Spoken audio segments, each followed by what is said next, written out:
You are 24 and you have $47 in your checking account 4 days before payday. You have a job, a real one, with a salary and a lanyard and a Slack account.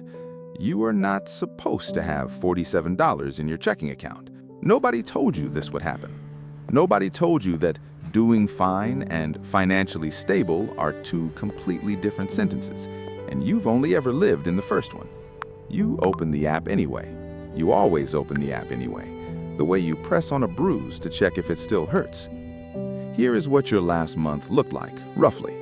Coffee, 7 times, $6.50 each, 2 dinners out you didn't really want to go to, a subscription you forgot you had, a pair of shoes you bought at 11:47 p.m. on a Tuesday for reasons you can no longer reconstruct. None of it felt like spending at the time. It felt like keeping up.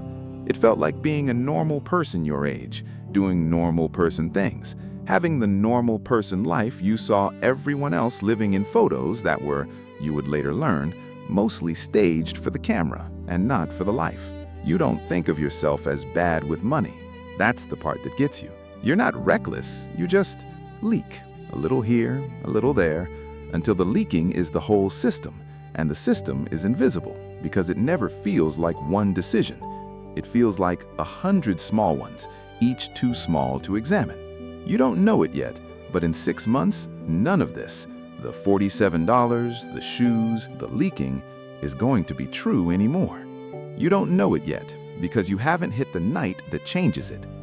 The night that changes it isn't dramatic. That's the first thing nobody tells you about hitting bottom. It doesn't announce itself. It's just a Tuesday. You're lying in bed doing the math you always do before sleep, the quiet subtraction of rent from what's left from what you owe, and you realize you've done this exact math, this exact night, roughly 200 times. You are not saving. You are not falling behind exactly. You are just standing still, and you are exhausted from standing still. So you make a rule, not a budget. You tried budgets, and budgets are just spreadsheets you feel guilty about later.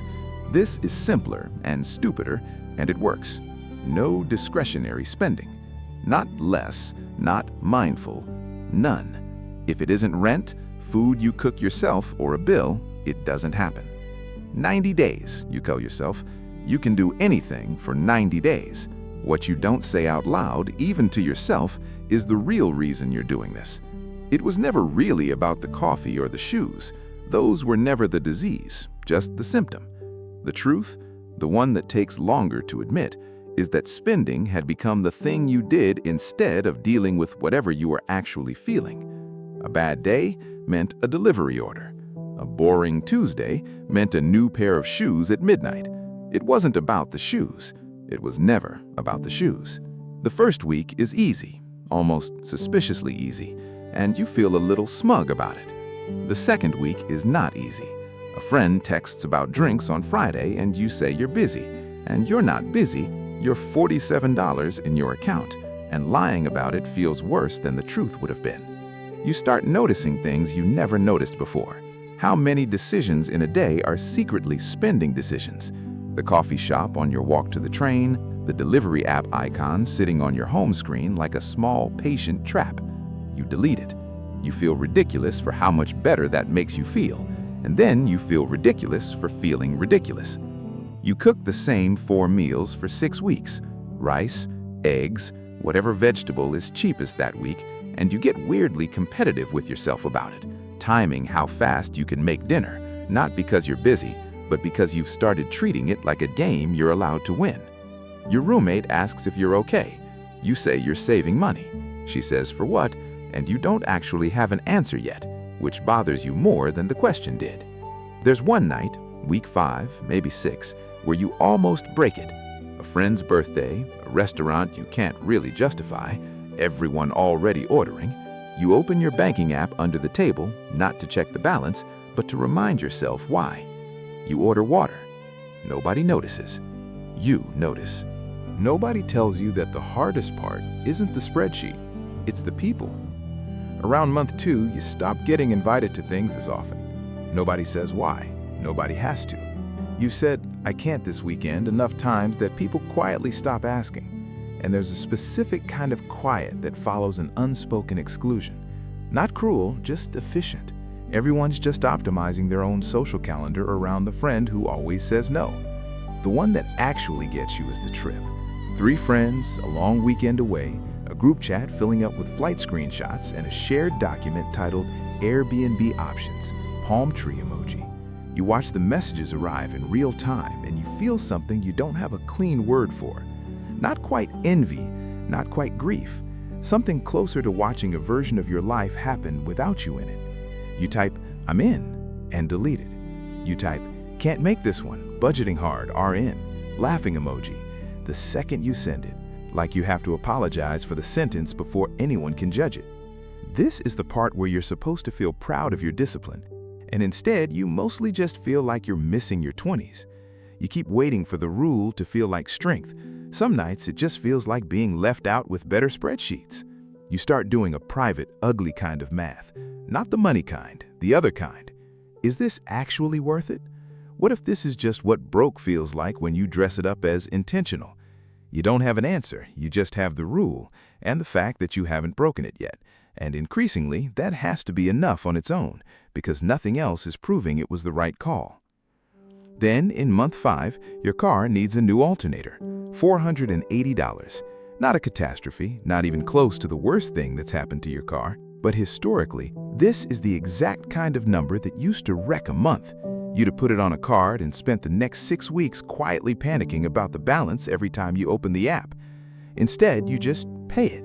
You don't think about it again until that night, when you're doing the math you used to do before bed. Except this time, the math isn't scary, it's just math. You open the account to check, mostly out of habit, and you almost don't register the number at first because you're so used to scanning for bad news. $6,400. You sit with that for a second. 6 months ago, you had $47 4 days before payday. Somewhere between the rice and the deleted apps and the birthday dinner you almost broke on, it became 6 months of rent.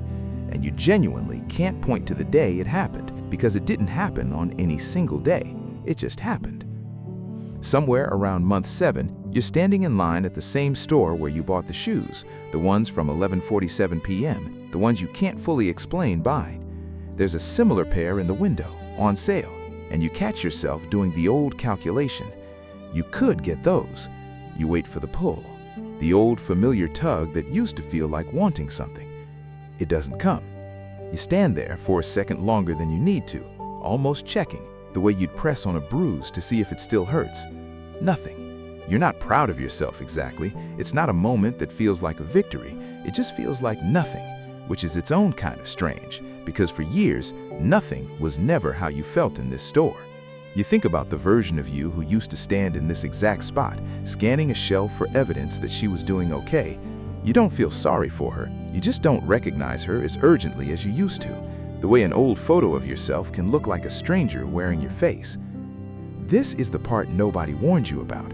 The money was never really the hard part, or even the main part.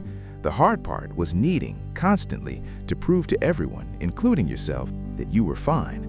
Somewhere in 6 months of rice and deleted apps, without ever deciding to, you stopped needing to prove it. You are 24. No, you're 25 now, and you have $47 in your checking account 4 days before payday. Except that's not true anymore. That was a different Tuesday, a different you. Tonight, you open the app the way you always used to, half bracing for the bruise, and instead there's just a number. Calm, boring almost. It doesn't spike your heart rate, it doesn't make you flinch. Nobody tells you that this is what freedom actually feels like. Not a beach, not a trip, not a version of your life performed for a camera.